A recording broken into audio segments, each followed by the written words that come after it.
When it comes to racing and driving games, one thing I really love to do is drifting, be it just drifting out in an open world or an actual drift trial event in games like Burnout or Gran Turismo. Today we're going to talk about an indie game built all around drifting. And no, I'm not talking about a really small game like Drift Legends and other games on the eShop like it. We're going to talk about a game that P-Cube is publishing both in Europe and North America, which clearly took a lot of inspiration from Initial D.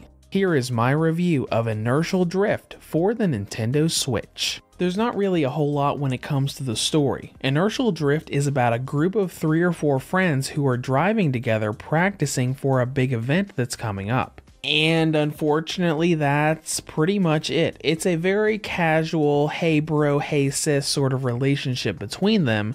And a lot of the banter isn't really about each other, but them talking about racing in general. There's no real overarching story or character arc stuff going on here. When it comes to gameplay, Inertial Drift is a twin-stick racer. As you're going through each race, you'll be drifting around using one analog stick to steer and the other analog stick to drift. But before we get into that, there are a lot of different game modes you can choose from. When it comes to single player, you've got Story, Arcade, Grand Prix, and Challenges. For multiplayer, we've also got a couple options. Split screen for local couch multiplayer and online to play with other people from around the world, being able to filter it by region. That gives you a lot of different things you can do, but the bulk of the game is definitely the story mode, which takes you through various areas as a character of your choosing. When you go into each area, it is centered around a track with you going through practice, time attacks, and finally a race between you and one of the other characters to unlock the next area. This kind of progression feels pretty good as the practice and time attacks, along with all of the cutscenes between them, really serve as a way for you to learn the track and master it before you do the actual race.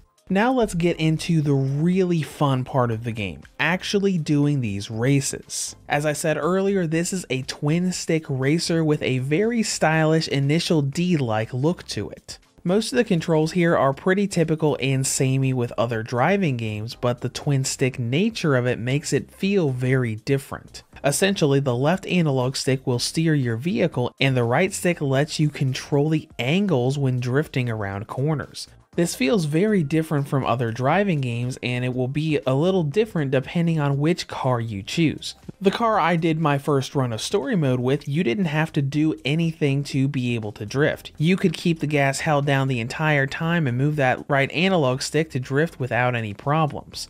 The second vehicle I tried was a little more complex, as you had to let go of the gas for it to be able to drift. If you didn't, the car just wouldn't drift and would barely turn at all. But regardless of how you have to adjust, the whole system with how the game handles drifting is really exhilarating for anybody who loves to do drift trials.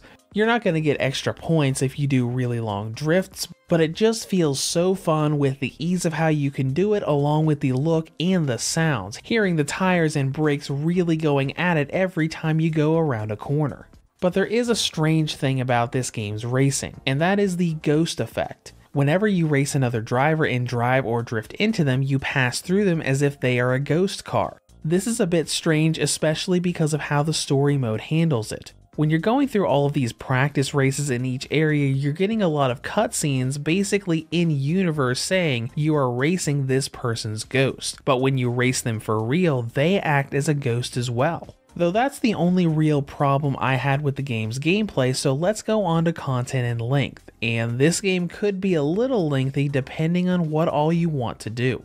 To be perfectly honest, the story mode is extremely short per character. Each campaign is probably only going to last you about an hour and a half to 2 hours, and how much you get out of it depends on whether or not you want to go through the story mode as all 3 characters to unlock that final one. If you do, you'll probably get about 6 to 8 hours out of it, but if you only want to go through as one character, you're only going to get about 2 hours out of that story mode. Now let's go on to presentation. The game is very visually stylish and colorful, giving a bit of an anime look, and it gives all of the environments a really nice look, especially the city stage.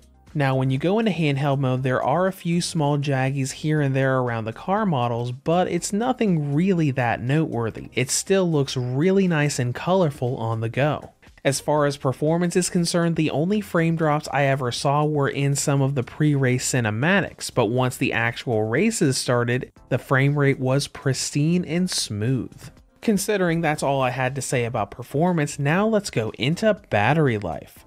On the original model, Inertial Drift has a battery range of 2 hours and 34 minutes up to 3 hours and 11 minutes. On the Nintendo Switch Lite, it has a range of 2 hours and 37 minutes up to 3 hours and 32 minutes. And on the Redboxer V2 2019 model, it has a range of 4 hours and 3 minutes up to 5 hours and 37 minutes.